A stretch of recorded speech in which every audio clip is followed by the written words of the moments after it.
ఈరోజు ప్రపంచ వార్తల్లో ఒక పెద్ద సంఘటన జరిగింది. శ్రీలంక దగ్గర సముద్రంలో ఒక యుద్ధ నౌకపై దాడి జరిగింది. సింపుల్‌గా ఇలా ఉంది. ఇరాన్ నౌక ఐరిస్ దేనా అనే యుద్ధ నౌక శ్రీలంక దక్షిణ తీరానికి దగ్గరగా సముద్రంలో ప్రయాణిస్తోంది. ఆ సమయంలో అమెరికా సబ్‌మరైన్ నుండి టార్పెడో దాడి జరిగింది. ఆ దాడి వల్ల ఆ నౌక మునిగిపోయింది.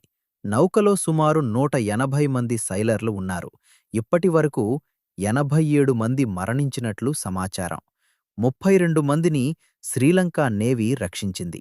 మరికొందరు ఇంకా కనిపించటం లేదు.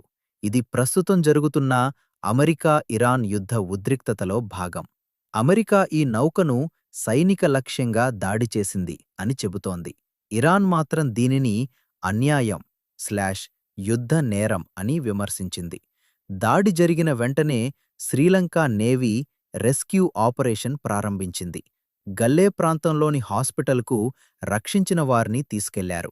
శ్రీలంక సముద్ర తీరానికి దగ్గరగా ఇరాన్ యుద్ధ నౌకపై అమెరికా సబ్‌మరైన్ దాడి చేసింది. ఆ నౌక మునిగిపోయి చాలా మంది సైలర్లు మరణించారు. శ్రీలంక నేవీ కొంతమందిని రక్షించింది. ఈ సంఘటన అమెరికా, ఇరాన్ మధ్య ఉన్న యుద్ధ ఉద్రిక్తతను మరింత పెంచింది.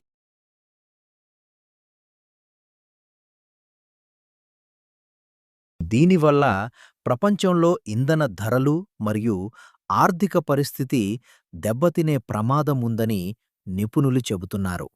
సింపుల్‌గా చెప్పాలంటే, ప్రపంచంలో ఇప్పుడు మధ్యప్రాచ్య యుద్ధం చాలా ప్రమాదకర స్థాయికి చేరింది. రష్యా-యుక్రెయిన్ యుద్ధం ఇంకా కొనసాగుతోంది. ఈ సంఘటనలు ఆయిల్ ధరలు, ఆర్థిక పరిస్థితి, ప్రపంచ భద్రతపై ప్రభావం చూపుతున్నాయి.